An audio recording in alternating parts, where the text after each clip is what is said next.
다속 유형모의 생명의 말씀 다속 강의 제12강 주역의 가르침 8궤 주역의 가르침 8궤 세 번째 시간으로 정으로 사는 사람 정으로 사는 사람이란 제목으로 말씀드리겠습니다.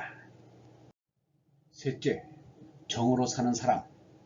어제 마음, 눈, 불, 을, 발물, 임, 몸 만물을 이겼다는 몸이라는 복희씨의 8궤를 차례대로 보았습니다. 건천, 태택, 리화, 진내, 손풍, 감수, 간산, 곤지 이렇게 외워도 좋습니다. 거의 이런 식으로 외웁니다. 점쟁이처럼 이것을 외워야 생각을 할 수 있습니다. 그러나 이 차례는 복희씨의 8궤 위치를 보여주는 것입니다. 8궤는 주로 이렇게 되어 있는데 문왕은 8궤를 다른 식으로 정했습니다. 문왕은 건을 아버지, 곤을 어머니로 정하여 부모를 먼저 내놓고 양의 셋, 음의 셋씩 아들, 딸을 배치하여 아들 삼형제, 딸 삼형제를 두었습니다. 큰아들이 진, 둘째 아들이 감, 막내 아들이 간, 큰딸이 손, 둘째 딸이 이, 막내 딸이 태입니다. 이것이 문왕의 8궤 위치표입니다. 그런데 주역은 대개 아래서부터 위로 올라가며 봅니다. 여기서 세 아들의 마지부터 궤를 보면 진하연, 감중년, 간상연입니다. 그리고 딸들을 보면 손아절, 이허중, 태상절입니다.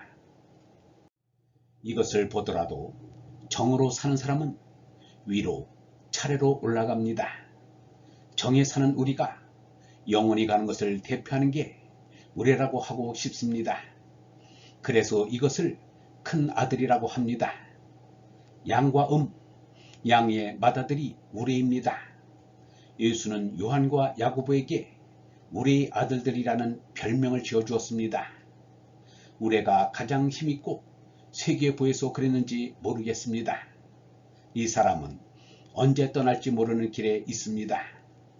그 길에서 다만 좋은 것은 예수가 하나님의 맏아들이라는 점입니다.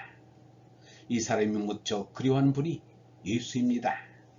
하나님 앞에 우진으로서 기도를 가장 힘있게 드리니가 하나님의 맏아들 예수였는데 그 뜻이 여기에 있는지도 모르겠습니다. 예수는 맏아들로서 인류의 영생과 행복을 위해 아버지에게 통곡을 하며 부르짖었습니다. 동양에서도 맏아들이 위험한 큰일에 나선 것은 퍽 흥미있는 일입니다. 우레를 나타내는 진은 동진이라고도 해서 예전에는 우리나라의 이름으로도 쓰였습니다. 진방이라 하면 동쪽을 말하기도 합니다. 그런데 일본 사람들이 들어와서 자기네 쪽을 동쪽이라고 불렀습니다. 그리고 우리나라를 해지는 곳이라고 바꾸어 불렀습니다. 어떻든 우레는 맏아들이라는 의미가 있습니다. 맏아들이 아버지를 가장 잊지 않고 새롭게 해줍니다. 이것이 예수와 뚜렷하게 통하는 것 같습니다. 다음으로 감중년은 이것입니다. 감은 물을 나타냅니다. 종단은 깊은 곳으로 들어갑니다. 물을 찾아가는 것인지도 모릅니다. 감중년은 부처가 한 손을 이런 모양으로 하는 것을 말해줍니다. 왜 그렇게 하는지는 모르겠습니다. 김사과 시집에서는 감중년에 대해 얼토당토 아니한 설명을 합니다. 우리도 그 까닭은 잘 모릅니다. 이렇게 하면 건삼년이 됩니다. 그중 가운데 손가락을 엄지와 이으면 이어진 것은 가운데밖에 없고 나머지 손가락은 터져 있으므로 감중년 한다는 말이 됩니다. 스님에게 그 까닭을 물어도 모른다고 합니다. 그같이 가운데 손가락을 엄지와 이어서 원을 그리면 불교에서는 무슨 특별한 뜻이 됩니다. 어떤 단체에서는 이 동그라미 하나만 그려놓았습니다. 오대산에 가면 그러한 단체가 있다고 합니다. 동그라미를 그려놓고 이 사람으로 하여금 그 뜻을 말하라 해도 무궁무진하게 유아독존 천상천하 좌우를 논할 수 있습니다.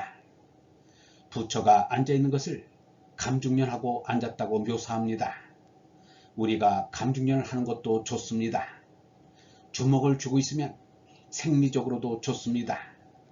늘 주먹 쥐는 것을 잊을까봐 호두알을 손에 쥐고 사는 사람도 있지 않습니까? 호두알을 평생 손에 쥐고 산 사람도 있습니다. 백석중학교 교장을 지낸 한씨라는 분이 평생을 이렇게 주먹을 쥐고 살았습니다. 그리고 추상 배임씨도 주먹을 쥐고 지내신 분입니다. 앉아있어도 손은 그냥 내려뜨리는 일이 없었습니다. 손을 그냥 내려뜨리기보다는 쥐고 있는 것이 생리적으로 좋습니다. 간상련은 꼭대기에 올라가서 그치는 것입니다. 간에 신방변을 하나 붙이면 한이 됩니다. 문왕팔기에서는 막내 아들을 간이라고 하는데 막내 아들이 무엇인지 모르겠습니다. 여기 가서 그치는 것입니다. 간은 산을 뜻하는데 산은 세상의 끝에 있는 한 점입니다. 그런데 이것이 막내 아들이 되었습니다. 여기서 재밌는 것은 아들 중에서 이 간을 빼놓고 전부 양이라는 사실입니다. 딸 쪽에서도 음이 둘이고 양이 하나 들어있습니다. 바꾼 셈인데 수가 많은 쪽을 대표하는 것이 아니라 수요가 적은 곳을 대표합니다. 손은 겸손손의 의미이기도 합니다. 참으로 겸손한 것이 맞다인가 봅니다. 주역에서는 손을 불길하게 여깁니다. 그 뜻이 손해본다는 뜻의 손과 통하기 때문에 손방으로 가면 언짢다고 합니다. 그래서 이사갈 때 어디 가서 손 없는 날을 물어보기도 합니다. 그래서 손은 맞다리입니다. 이것은 또한 여자를 대표하는 것 같습니다. 리는 불입니다. 반대율을 나타내는 글자도 됩니다. 금, 이러한 짐승이 하나 있었는데 세 줄을 더하여 휼이 되면 빛날 새가 됩니다. 빛깔이 고운 새가 됩니다. 휼은 꾀꼬리를 말합니다.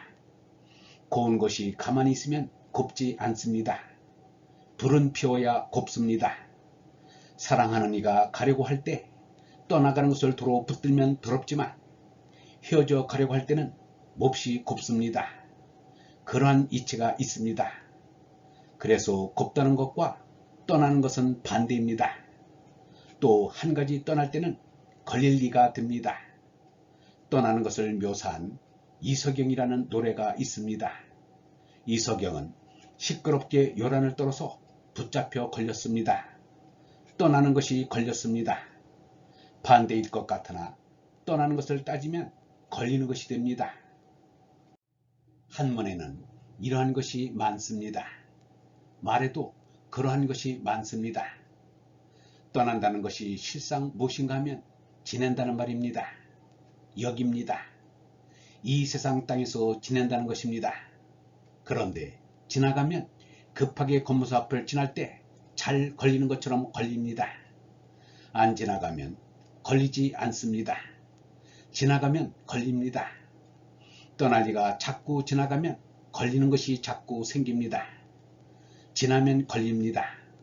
안 지나면 안 걸립니다. 걸리면 지나가는 것입니다. 지나가는 것이 걸리는 것입니다. 두 가지, 세 가지가 아닙니다. 그러니까 붙으면 떨어지고 떨어지면 붙고 이렇게 지내다가 죄다 죽어가는 게 사실입니다. 걸릴 리나 떠날 리나 똑같이 고운 것을 내놓는 것입니다. 고운 것을 혼자 영원히 갖고 있으면 정말 걸립니다. 들러붙다가는 걸립니다. 이 세상에서 절대 고운 것을 만나거나 가졌으면 이것이 고울려든 떠날 리든 걸릴 리든 정말 정신 차릴 수가 없습니다. 이 세상에 말이나 글이 그렇게 복잡해서야 되겠는가? 똑똑한 쪽으로 정리를 해놓아야 할 것이 아닌가? 그렇게 두면 정신을 차릴 수 있겠는가 합니다. 그게 아니라 말이 이렇게 생긴 것입니다. 생긴 대로 이전의 말을 다시 듣는 것입니다. 이것이 가운데 딸입니다. 가운데 딸 하나는 똑똑하게 두었습니다. 불같은 열이 있고 적당히 고우며 저버리고 시집갈 때 자기 집에 가듯 휙 떠나고 돌아보지도 않는 가운데 딸이 제일 얕습니다. 다음 마지막 딸은 태인데 바다를 말합니다. 밑에 밑이 가장 힘세고 위는 부드럽습니다. 이것을 보면 누구든지 여간숙이 시원하지 않습니다. 너무 깊어서 빠질까봐 걱정을 합니다. 널찍하여 1000만 명의 사람이 죄다 볼 수 있는 것이 왜 그런지 좋습니다. 태는 기별태이기도 합니다. 기쁨을 나타내기도 합니다. 태상절입니다. 이렇게 막내딸입니다. 막내딸 한번 시원하게 태어났습니다. 이 막내딸은 업둥입니다. 다른 데서 바꿔왔습니다. 영성신학원 다석아카데미의 하는 소리였습니다.